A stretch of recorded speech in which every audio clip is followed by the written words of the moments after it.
सोने वाले जाग जा, संसार मुसाफिर जागो भैया, अब सोने का समय नहीं है कि तो क्या करो विदुर? तो चलो मेरे साथ आधा रात के निकाल के लेके दोनों झल्ला। और सप्त स्रोत में हरिद्वार के ऊपर ऋषिकेश के आगे सप्त स्रोत में ले जाके एक गुफा में झोपड़ी बना के रख देना। झोपड़ी बना के रख के विदुर जी करीन महाप्रयाण, आकाश से देवता फूलों की वर्षा करते हैं। और हम सब एक बार महाराज विदुर जी का सम्मान करें। बोलो विदुर जी महाराज की। गांधारी और धृतराष्ट्र रही वहां भजन करत रही, भजन माला करत रही, नाम स्मरण गुरु के दिव्य मंत्र के जाप। एक दिन अचानक झोपड़ी में आग लग गए और झोपड़ी में आग लगे से धृतराष्ट्र के भी लभी परम पद के प्राप्ति होते। जलते आग में गांधारी मैया घुस गिन, प्रवेश कर गिन, तो गांधारी मैया लभी परम पद के प्राप्ति होते भागवत भगवान की कृपा से। दोनों के इस दिव्य सुंदर मृत्यु के ऊपर आकाश से देवता फूलों की वर्षा करके उनका भी सम्मान करते हैं। बोलो भक्त वत्सल भगवान की। अब तो देखो विदुर जी के धृतराष्ट्र के गांधारी के परम पद के प्राप्ति के बाद बेसला बहुत कम करना है, जीरो कर, बिना बिना इक्को कर, बिना इक्को कर, और पेट वेट के थोड़ा कम कर, कम आवाज रहे। अच्छा बोलो बोलो भागवत भगवान की जय। तो देखो अभी ठीक है, काय का तेरा भुला गया।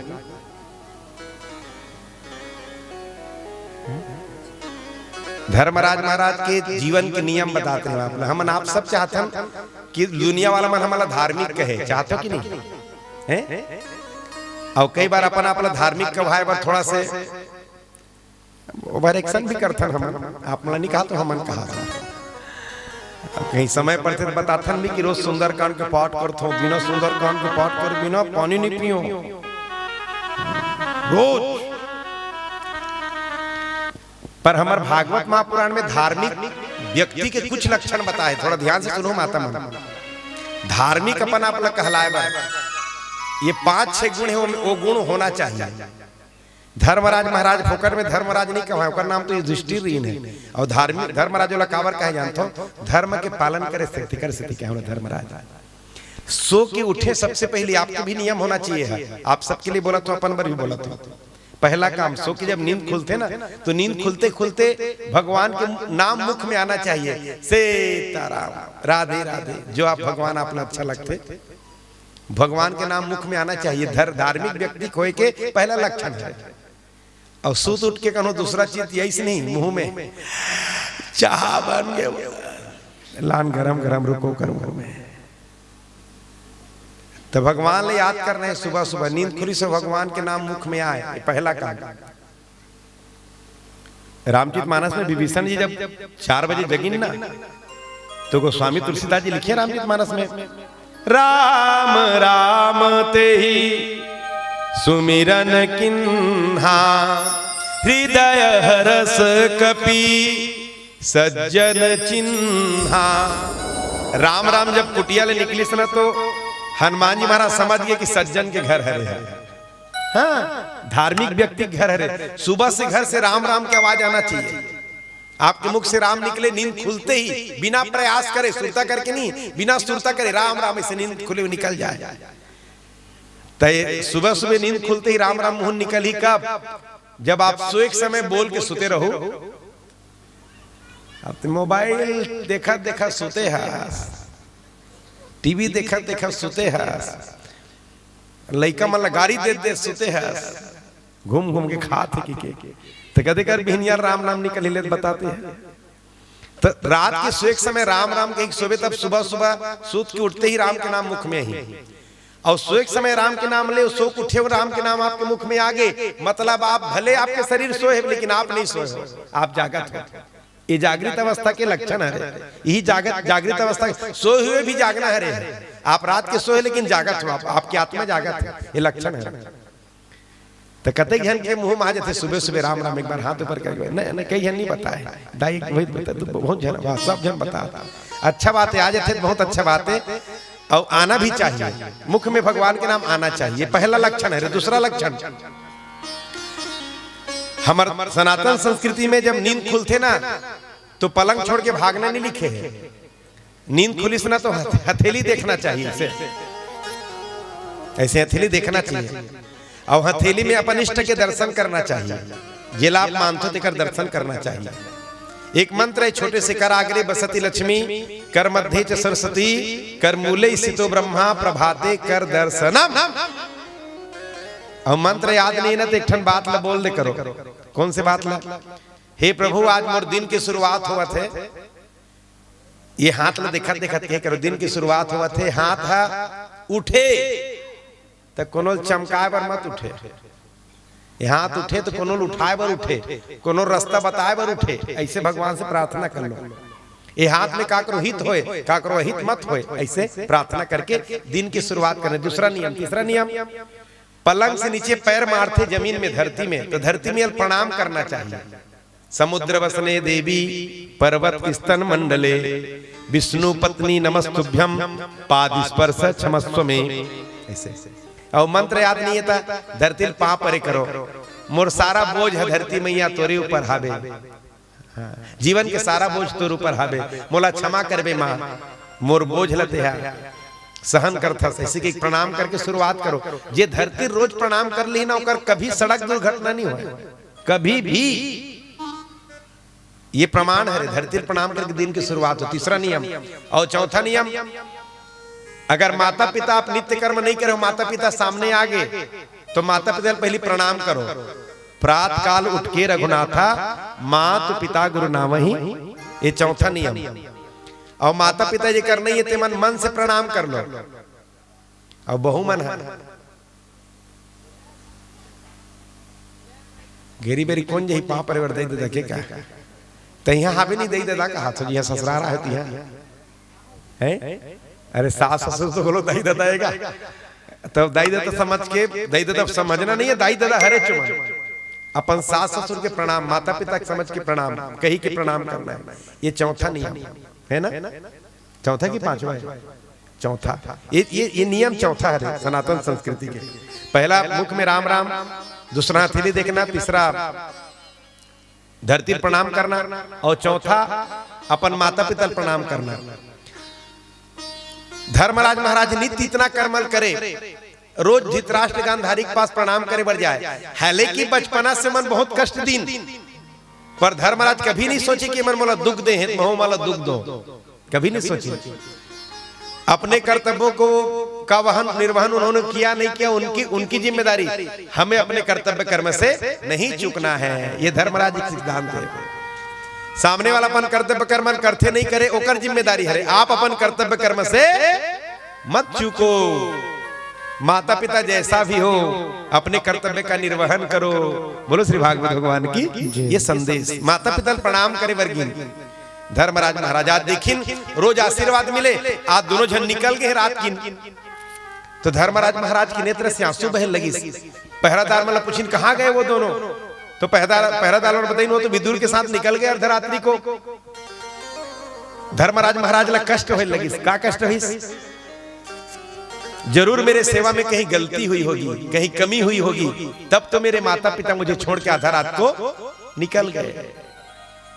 धर्मराज अपन माता पिता की गलती नहीं देखी, अपन गलती महसूस करी। मोर में गलती हुई सेवा में, तेकर सी दाई दादा छोड़ के चल दी। सहमान होते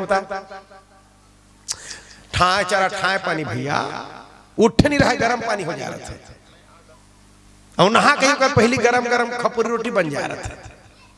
अब काज करू में चल दी, मैंने ओकर गलती निकाली, हम ओकर गलती निकालबो। लेकिन धर्मराज के जीवन के जी एक शैली देखो, बहुत पश्चाताप हुई। जरूर मेरे सेवा में कहीं कमी हुई होगी, तब तो मेरे माता पिता मुझे छोड़ के चले गए। वो सैनिक भेजा थे ढूंढवाए बर, खुजवाए बर, लाव पकड़ के करके, पर नारद जी समझे नहीं, वो तो अपने आत्म कल्याण के लिए निकले। विदुर के साथ गए, संत जी के साथ गए हैं, संत के संगत में गए तो उनका आत्म कल्याण होगा, उनको फिर संसार में मत लाओ। ये पांचवा नियम। चौथा नियम माता पिता को प्रणाम करना, माता पिता को सम्मान देना। पांचवा नियम धार्मिक व्यक्ति, पांचवा नियम गौ माता की सेवा करना। बोलो गौ माता की। धर्मराज महाराज है रोज गौशाला में जाए और अपन हाथ से चारा दे, गाय गाय दर्शन करे, गाय प्रणाम करे, गाय स्पर्श करे। ये छठवां नियम धार्मिक व्यक्ति के गौ माता की सेवा। और सातवां नियम गौ माता के जब दर्शन करे बरगिस ना तो गौ माता के नेत्र से आंसू बहत रही से वह अब सगुन हरे। बहुत दुखी हो गए धर्मराज महाराज, आज गैया माता के नेत्र से आंसू बह रही है। वहां से रोते रोते घर में मंदिर में, ये सातवां नियम धार्मिक व्यक्ति के सातवां नियम, नित्य अपन घर के पूजा कमरा में भगवान के दर्शन होना चाहिए, सातवां नियम है। तो हम ठेका देते थे छोटे बहू घर के पूजा करम दिया कमरा में दिया कौन जले छोटे बहू। पूजा पाठ में पारी नहीं होना चाहिए, पूजा पाठ सब लग करना चाहिए। काबर वो स्वयंवर होते, पूजा स्वयं के आत्म शांति पर हरे है कि नहीं। तो दिया भले वो जलाए, अगरबत्ती भले वो जलाए, पर दर्शन सब लग करना चाहिए। आज हमारे हिंदू समाज में कर बड़ा कमी है। गांव में मंदिर रही, राम जानकी मंदिर गांव में है, तो रामनवमी के दिन तक दर्शन करे पर नहीं जाए, अन्य दिन के बाद छोड़ते हैं। हिंदू मन की स्थिति बता था, कृष्ण भगवान के मंदिर है गांव में, तो जन्माष्टमी के दिन तक साल भर में दिन दर्शन करे पर नहीं जाए, अत का फुर्सत नहीं है बोला। आप ईसाई मान देखो हर रविवार को चर्च में सम्मिलित हुई, मुसलमान देखो हर शुक्रवार को अपन मस्जिद में सम्मिलित हुई। अब हिंदू मन उमला जरूरत नहीं है पूजा पाठ करे कि भगवान के दरबार में जाए के, बस धार्मिक कहलाना है। तो मैं आप सबसे निवेदन करता हूँ घर में नियम बना के रखो, भले कुछ मत करे, जाके कम से कम पूजा कमरा में भगवान ला नमन करे, भगवान ला प्रणाम करे। ये 7 नियम जेकर जीवन में है वही अपन अपना धार्मिक कह सकते कहला सकते। बोलो धर्मराज महाराज की। जब मूर्ति के दर्शन करी ना मंदिर में, घर के पूजा कमरा में, तो मूर्ति के नेत्र से आंसू बहत रही। वहां से रोते रोते निकलिन, भीम जी के पास जाके निवेदन मैंने सब बात रखी, भैया ऐसा ऐसा हुआ है और ऐसा अशुभ लक्षण है, भगवान जाने क्या होने वाला है। रोते रोते अर्जुन ही सुई समय कहां से, वो वही द्वारिका धाम से भगवान परम धाम जा चुके रही है। द्वारका नगरी से गोपी माला लेके आवत रही है, बीच में गोपी माला भील मन लूट डरी है। वो दोहा सुबह पढ़त रहे हो ना,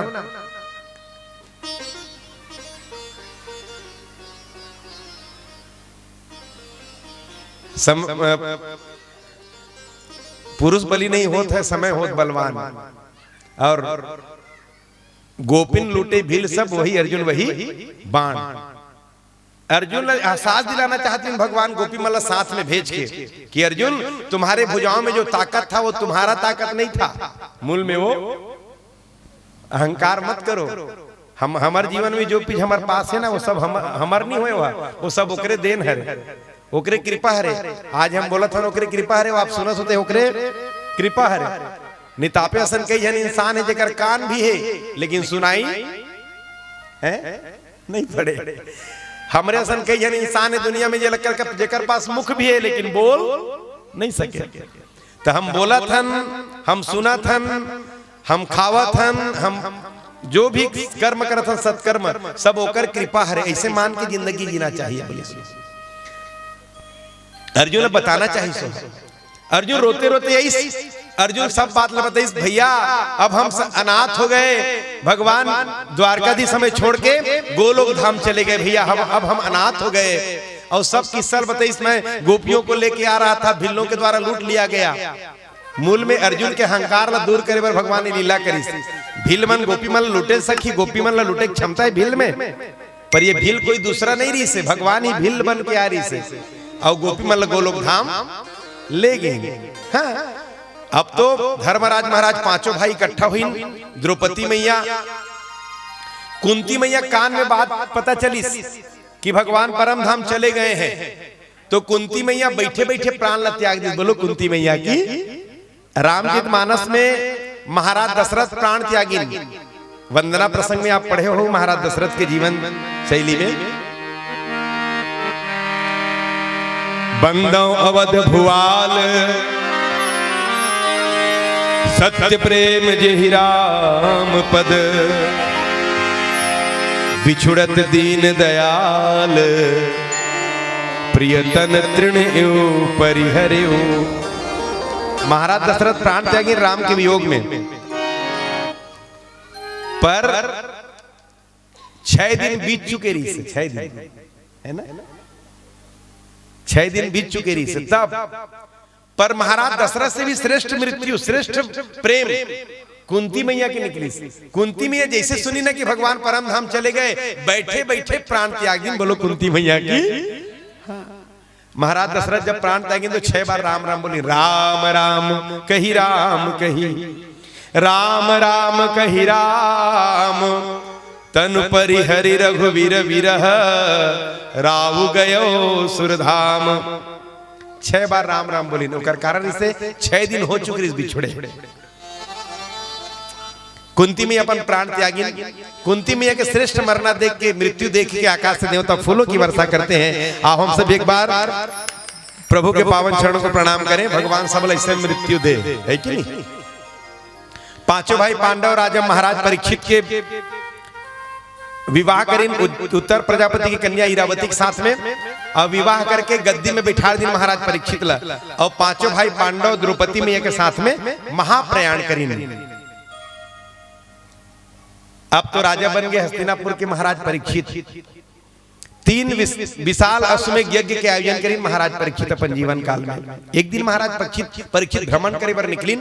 ये भागवत महापुराण के मेन जो नींव है, जिला मैं भी बताना चाहता हूँ, ये आधार है। महाराज परीक्षित एक दिन भ्रमण करे बर निकलिन नगर में। एक जगह अद्भुत दृश्य दिखाई पड़ी। महाराज परीक्षित एक काला कलोटा पुरुष, लंबा चौड़ा काला कलोटा पुरुष गाय ला डंडा से पीटत रही से, और 3 माने एक पग में खड़े बछड़ा, 3 पगों कर नहीं रही से, एक पग में खड़ी सो बछड़ा तेला डंडा तेला लात से पीटत रही है। तो महाराज परीक्षित की दृष्टि पड़ी। महाराज परीक्षित रथ रोकिन और रथ रोक के कूद पर तलवार लेके। अरे वो मूर्ख, कौन है तू? महाराज परीक्षित अभी राजा है हस्तिनापुर में, और महाराज परीक्षित के रहते रहते तू गाय के ऊपर जुर्म ढा रहा है, गाय को पीट रहा है। मैं तुम्हें जिंदा नहीं छोड़ूंगा, कौन है तू? तो काला कलोटा पुरुष हाथ जोड़ के खड़े हो गए। महाराज भगवान परम धाम चले गए ना, द्वापर युग समाप्त हो गया महाराज। 4 युग है ना, सतयुग, त्रेता और द्वापर। भगवान के परम धाम जाते ही त्रेता युग भी समाप्त हो गया। अब महाराज मेरा समय आया है, मैं कलयुग हूं। मैं कलयुग हूं। काला कलोटा विशाल शरीर। महाराज परीक्षित की जब तक परीक्षित राजा है तब तक कलयुग प्रवेश नहीं करेगा यहाँ। पर कलयुग की महाराज मेरा जन्म हो चुका है।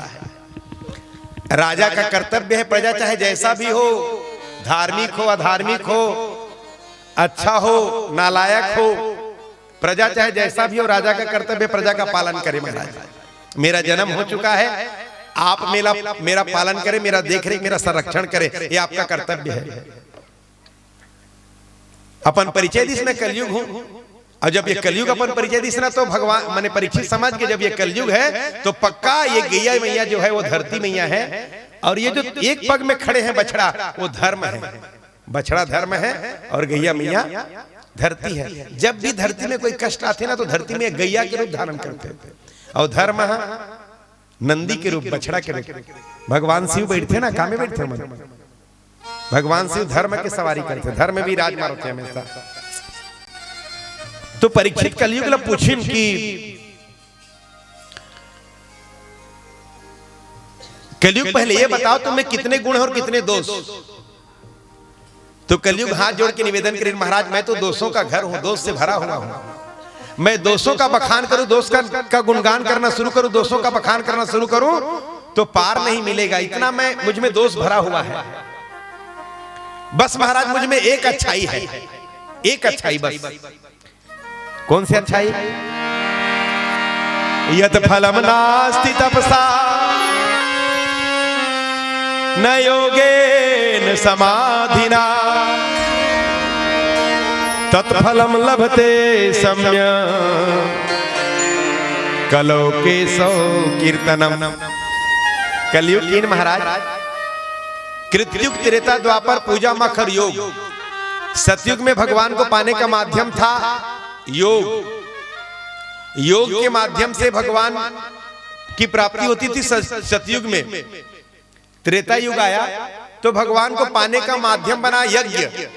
द्वापर युग आया तो भगवान को पाने का माध्यम बना उनके चरण की पूजा, चरण सेवा।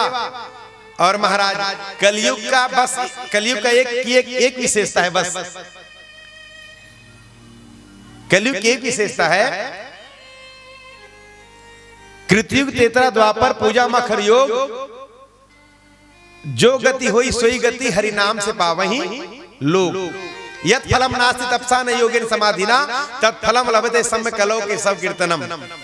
त्रेता युग में जो फल योग के माध्यम, सतयुग में जो फल योग के माध्यम से मिलता था, त्रेता युग में जो फल यज्ञ के माध्यम से मिला करता था, द्वापर में जो फल भगवान की चरण पूजा से मिलता था, वही फल कलयुग में नाम जाप से मिलने वाला है महाराज।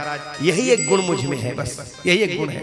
पता है कलयुग के एक एक गुण में महाराज परीक्षित रीच गिन, और एक ही गुण में रीच के कलयुग रे पर 4 ठन जगह दे दी।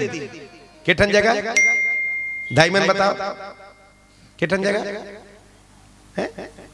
3 ठन, 2 ठन, 4 ठन, ऐसे मुहलू ला क्या ना हेमंत। अच्छा दाइमल एक बात पूछते हैं, आप चाहते हो कि नहीं घर में शांति रहे? भैया मन भी चाहते घर में शांति रहे, आप भी चाहते हो घर में शांति रहे। दुनिया में कोई इंसान इसने ये चाहते कि घर में कलह रहे, कोई चाहते का? कलयुग माने कलह, कलयुग कोई पसंद नहीं करे, सब सतयुग चाहते ना, सब सतयुग। सतयुग माने शांति हो, कलह माने कलयुग, कलह कोई नहीं चाहे। तब महाराज परीक्षित था कलयुग ले रे 4 ठन जगह दे, 4 ठन कमरा वाला भवन, 4 ठन कमरा वाला भवन। तो तुम टार्च धर के खोजो घर में, ये 4 ठन आपके घर में कहीं कोंटा में तो नहीं है, कहीं कोंटी कोंटा में। ये 4 ठन चीज में एक ठन चीज भी घर में रही ना, वो घर में कभी सतयुग नहीं आ सके। ये गांठ बांध के रख लो, ये आधार है रे भागवत महापुराण के। 4 ठन चीज घर में नहीं होना चाहिए। कौन कौन से 4 चीज? धूतम, पानम, स्त्रिय, सूना, 4 चीज। धूतम माने जुआ। आपके घर में 10 सदस्य है, वो 10 सदस्य में अगर एक सदस्य भी जुआ खेलने वाला रही, वो घर में कभी शांति नहीं आ सके। बोलो भागवत भगवान की। जुअल घर से बाहर निकालो, पहला। पानम, आपके घर में 10 सदस्य है और एक सदस्य भी मदिरा सेवन करत हुई, एक सदस्य भी, वो घर में कभी शांति नहीं आ सके। ये लदाई मन गांठ बांध के रखो, घर में जाकर खोजू आज कहां है रे अशांति फैलाने वाला हकीकत। घर में एक सदस्य भी मदिरा सेवन करिए, घर में कभी शांति नहीं आ सके। तीसरा, दुर्व्यवहार, आचरण में अपवित्रता, आचरण में अशुद्धि। घर में 10 सदस्य है और एक सदस्य के आचरण खराब है, वो घर में कभी शांति नहीं आ सके। और चौथा चीज है हिंसा। जे घर में जीव हत्या होते, वो घर में कभी शांति नहीं आ सके। ये गांठ बांध के रख लो। अब ये चारों चीज में एक ठन चीज घर में रखना चाहते हो ना, शांति ला के कल्पना भी मत करो कि आपके घर में शांति कभी आ जाए। मैं नहीं कहा था, भागवत भगवान के आधार ही है। 4 चीज घर से निकालो, धूतम, पानम, स्त्रिया, सुना, जुआ, मदिरा सेवन, आचरण में अपवित्रता और हिंसा। ये 4 ठन कमरा वाले एक ठो भवन दे दिस महाराज परीक्षित है। कलयुग की ही चर रहे बड़ जगत मिल गए। कथे नहीं काला, हाँ काला धरत धरत का नाड़िल धरत का तो किस मोला जगह मिल गई।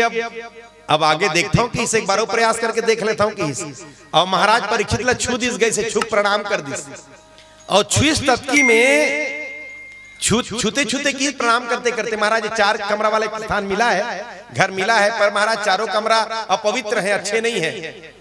एक छूत अच्छा स्थान दे दो महाराज, अपने लिए नहीं। ये जो 4 कमरे हैं मेरे परिवार के लिए काफी है। ये 4 कमरा मेरे परिवार के रहने के लिए काफी है। कलयुग के परिवार है, बहुत सारा परिवार लंबा चौड़ा, इनके लिए काफी है।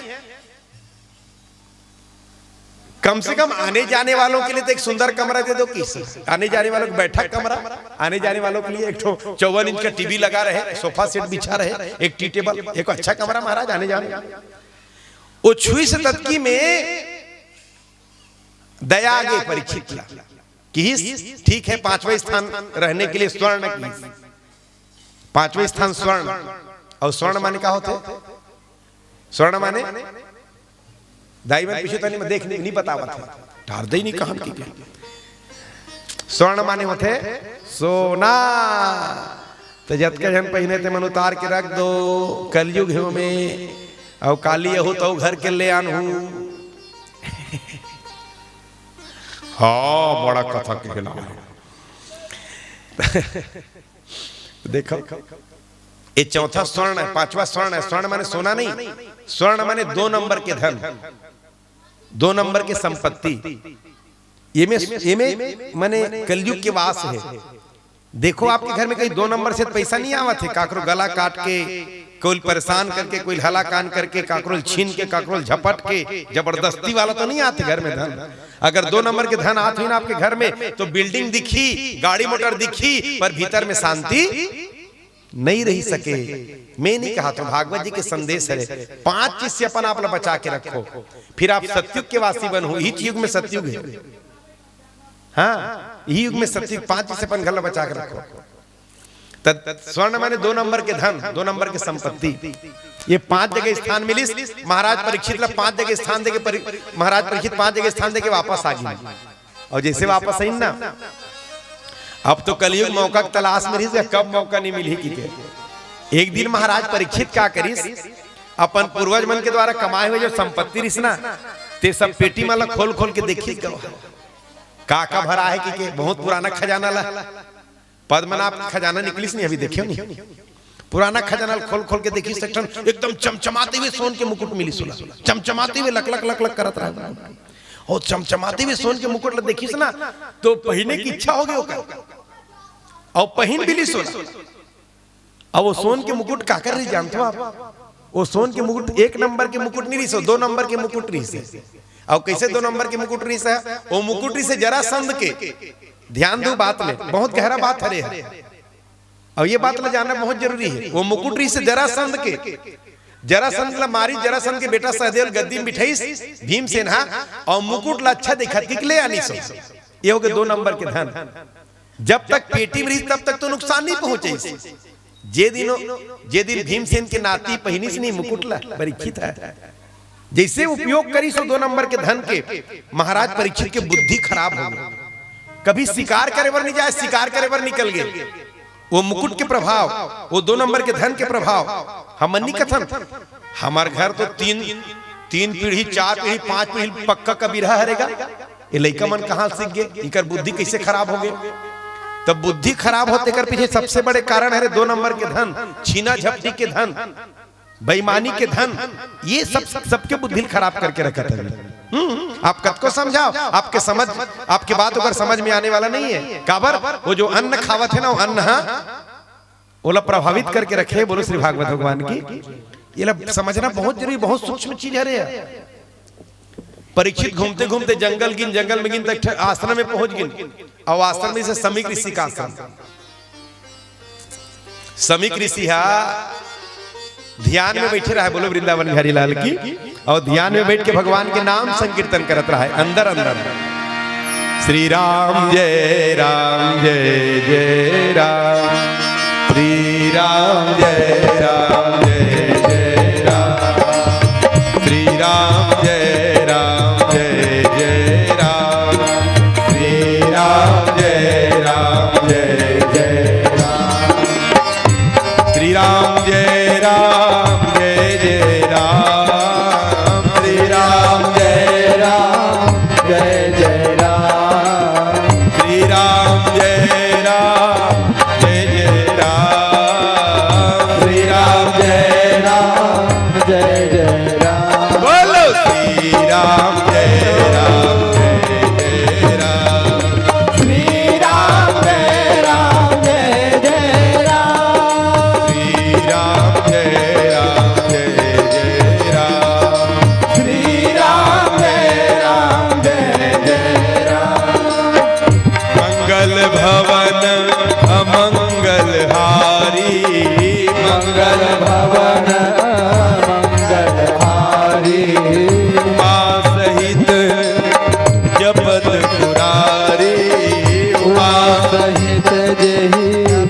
पुरारी। श्री राम जय राम जय जय राम। श्री राम जय जय राम। बोलो श्री राम जय जय राम। श्री राम जय जय राम। मोरे प्रभु तुम गुरु पितु माता। मोरे प्रभु तुम गुरु पितु माता।